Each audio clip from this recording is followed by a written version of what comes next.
안녕하세요, 가차입니다. 7월 22일 화요일 국내 시장이 마감되었습니다. 자, 오늘은 코스피가 장중한테 3020포인트를 터치하고 나서 정말 다이렉트로 3155포인트까지 꽤나 큰 낙폭이 있었습니다. 그래서 코스피는 마이너스 1.2%와 함께 오늘 3169포인트에서 마무리가 되었고, 또 코스닥도 비슷한 흐름이었습니다. 그래서 오늘은 코스닥도 마찬가지로 1% 빠지면서 양시장 모두 굉장히 좋지 않은 하루였습니다. 그리고 시총 상위족들을 보면 오늘 눈에 띄는 것은 반도체 관련주가 조금 많이 빠졌고요. 그리고 원전주, 두산 에너빌리티가 무려 8% 급락이 나왔습니다. 그리고 빨간불이 들어온 종목들을 보더라도 상승폭은 그렇게 크지 않았고요. 오히려 하락폭이 굉장히 깊었던 시장이었습니다. 그리고 코스닥도 마찬가지로 오늘은 한 종목 케어젠을 제외하고 거의 전 종목이 모두 파란불로 마무리되었습니다. 그리고 코스피 수급을 보면 오늘은 기관 쪽에서 4,600억의 많은 순매도가 나왔습니다. 그리고 그 중에 절반 이상이 사모펀드였습니다. 또 코스닥도 기관이 중심이 되어서 오늘 기관과 외국인의 양매도가 나왔습니다. 그리고 삼성전자, 코스피와 마찬가지로 오늘 기관과 외국인의 양매도가 있었고, 하지만 외국인의 매도 규모는 그렇게 많지 않았고요. 매수세가 들어올 때는 평소에 1,000억 이상의 매수세가 들어왔다면 오늘은 460억의 순매도가 있었습니다. 그리고 SK하이닉스, 이 종목도 외국인의 큰 변화는 없었고요. 기관 쪽에서 오늘 720억의 많은 순매도가 있었습니다. 또 어제는 굉장히 좋은 흐름이 있었지만 오늘 크게 급락했던 두산 에너빌리티, 외국인의 순매도가 무려 2,300억이 나왔고요. 기관도 무려 1,300억의 순매도가 나왔습니다. 그래서 어제의 수급을 모두 뛰어넘는 순매도가 나왔고, 어제의 상승을 뛰어넘는 많은 순매도가 나왔다는 것은 한동안은 조금은 관망해 볼 수 있는 수급 패턴인 것 같습니다. 그래서 앞으로 시장 흐름을 잘 지켜보시고요. 그리고 LG에너지솔루션, 오늘도 좋지 않은 시장에서 빨간불이 들어왔고 기관과 외국인의 양매수가 들어왔습니다. 4일 연속으로 양매수가 이어지고 있네요. 자, 그럼 이어서 주체별 매매 동향에 대해서 살펴보도록 하겠습니다. 7월 22일 외국인이 가장 많이 매수한 종목은 하나엔진, 한국전력, 하나오션, 삼양식품, 삼성물산 이렇게 순서대로 매수했고, 그리고 기관은 하나에로스페이스, LG에너지솔루션, SK텔레콤, 하나오션, 현대마린솔루션, 전반적으로 많은 수급은 들어오지 않았던 것 같습니다.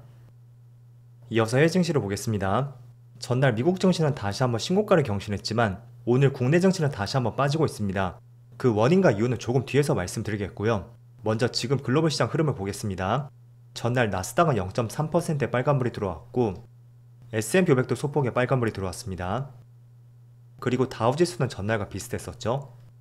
아울러 반도체도 조금 빨간불이 들어왔고요. 그리고 지금 현재 아시아권의 시장 흐름을 보면 일본 시장도 0.5%의 파란불이 들어오고 있고 대만도 1% 빠지고 있습니다. 그리고 중국 증시만 빨간불이 들어오고 있고요. 자, 그래서 전체적으로 글로벌 시장 흐름을 보시는 것처럼 미국 시장은 나름대로 괜찮았습니다. 하지만 동시간대 열리고 있는 아시아 증시, 특히 일본과 대만 증시의 흐름이 좋지 않고 국내 증시도 마찬가지로 좋지 않은 흐름이 이어지고 있습니다. 물론 국내 증시가 조금 더 빠진다고 볼 수가 있겠죠. 그래서 종합적으로 오늘 시장에 빠지는 것은 저는 첫 번째로 이거는 국내만의 이슈는 아니고 전체적으로 아시아권의 시장 흐름이 좋지 않기 때문에 그 안에서 비슷한 흐름이 나오고 있지 않나, 첫 번째로 그런 생각을 하고 있고요. 또 두 번째는 관세 협상에 대한 중요한 일정이 잡혔습니다. 바로 이번 주 금요일이에요.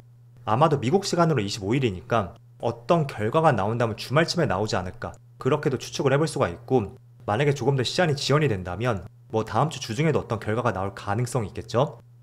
자, 그래서 그런 부분이 하나의 시장의 부담으로 작용이 되었던 것 같고요. 또 지금 코스피의 월봉상의 차트를 보겠습니다.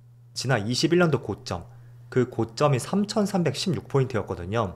사실상 지금 고점을 터치를 하지 않았지만 저점에서 올라온 폭을 본다면 분명히 전고점에 대한 부담감도 상당히 많을 것입니다.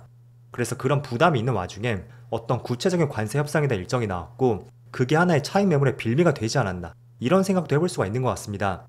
왜냐하면 오늘 기관의 매도세가 조금은 짙게 나오고 있거든요. 하지만 아시겠지만 기관의 매수 패턴을 보면 최근 들어 외국인의 매수세가 조금은 집중이 되고 있지만 비교적 저점 구간에서 선제적으로 매수 물량이 들어왔던 것은 기관이었습니다. 그래서 이런 종합적인 상황들을 봤을 때는 충분히 우리가 차익 매물에 대해서도 염두를 해둘 수 있는 상황이라고 저는 생각이 되고, 또 오늘 몇 개의 기사들을 보니까 대주주 양도세 문제 있잖아요. 그게 다시 재점화가 되는 기사도 있었습니다.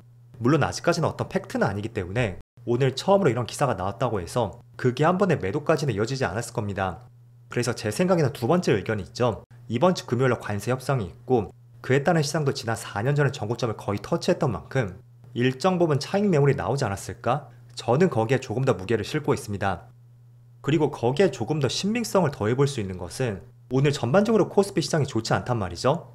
그런데 낙폭이 조금은 세게 나오는 업종들을 보면 과거 지난 2분기 동안에 많은 상승이 나왔던 종목들, 그 종목들 안에서 조금 더 하락폭이 짙게 나오고 있습니다.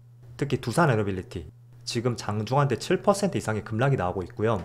또 최근에 7만원 돌파 가능성까지 제기가 되었던 삼성전자도 마찬가지로 지금 3% 가까운 급락이 나오고 있습니다. 또 최근에 2차전지 관련주도 바닥에서 많이 올라왔었죠. 그런데 포스코 퓨처엠을 보시면 또 5%의 급락이 나오고 있습니다. 그래서 이런 부분들을 한번 생각해 볼 수가 있고, 그렇지만 저는 관세 협상이 어느 정도 마무리가 된다면 여전히 시장은 하반기에는 더 좋은 흐름으로 나아가지 않을까, 거기에 조금 더 무게를 많이 싣고 있습니다. 때문에 지금부터 본격적인 실적 시즌이 시작이 되었죠. 그럼 그 실적을 통해서 하반기에 어떤 업종들이 좋아질 수 있는지, 이런 부분들을 깊이 한번 고민해 보시고요. 또 가급적이면 이거는 저의 생각인데, 그동안 많은 상승이 나왔던 그런 업종보다는 저점에서 조금씩 돌리는 업종들, 그런 업종들이 조금 더 고점이나 부담감이 없지 않을까, 이런 말씀 드리겠습니다. 그래서 그런 업종들을 몇 개 보면 단연코 삼성전자, 이 종목은 제가 55,000원 부근에서 정말로 줄기차게 말씀드렸던 종목이었습니다. 특별히 올라갈 수 있는 그런 재료가 지금 있는 것은 아니지만 그렇다고 주가가 더 떨어질 수 있는 악재도 있지 않은 상황이다. 때문에 저점은 충분히 다져졌으니까 조금만 수급이 들어온다면 주가의 상승을 기대해 볼 수 있다는 말씀드렸습니다. 하지만 최근에 워낙 가파른 상승이 나왔던 만큼 오늘은 다소 조정이 들어오고 있고요. 그리고 제가 늘 추세를 강조해 드리고 있죠. 일봉상의 추세, 이 추세를 보시면서 그 안에서 필히 매매 타점을 한번 찾아보시면 좋을 것 같습니다. 때문에 어제하고 오늘 오전 같은 자리에서 매수하는 것이 아니고요. 얼마나 추세가 이격도를 좁혔는지 그걸 보고 매수할 수 있는 타점을 한번 찾아볼 수가 있겠죠. 자, 그리고 지금 현재 거래대금 상인 종목들을 한번 살펴보겠습니다. 오늘 시장이 좋지 못한 상황에서도 눈에 띄게 볼 수 있는 종목이 바로 5개 종목이 있습니다.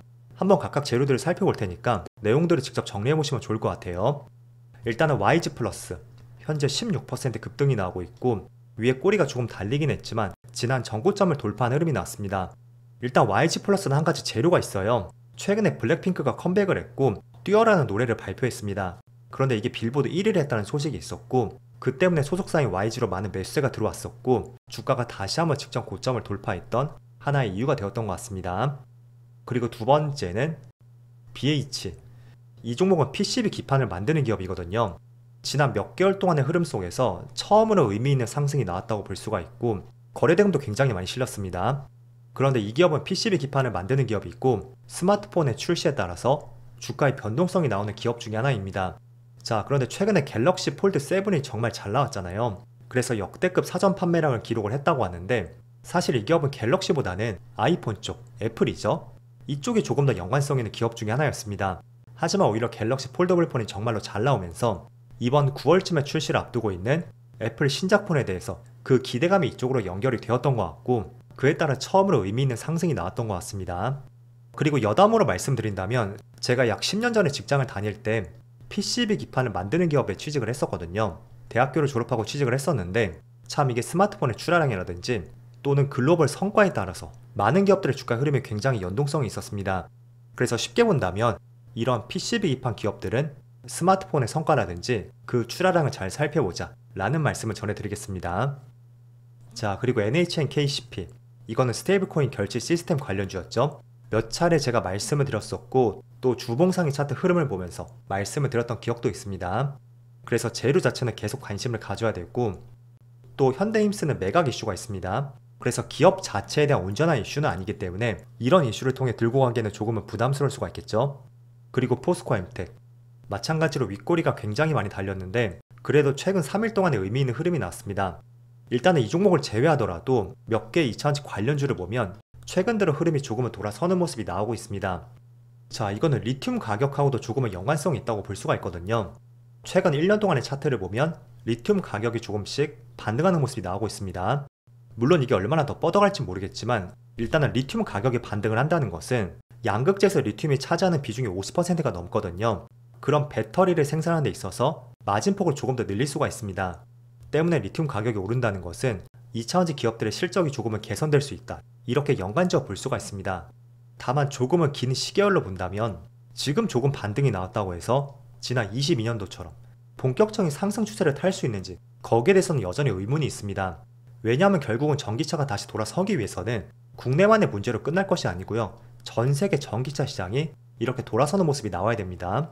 그래서 리튬 가격은 반등을 하고 있지만 여전히 업황 자체가 좋지 않다는 것이 2차전지 관련주는 여전히 조금은 부정적으로 보이는 것 같고요. 차라리 만약에 시장에 조정이 들어온다면 저라면 조금 더 마음 편할 수 있는 삼성전자의 추세를 활용해서 한번 매매 전략을 펼쳐볼 것 같습니다.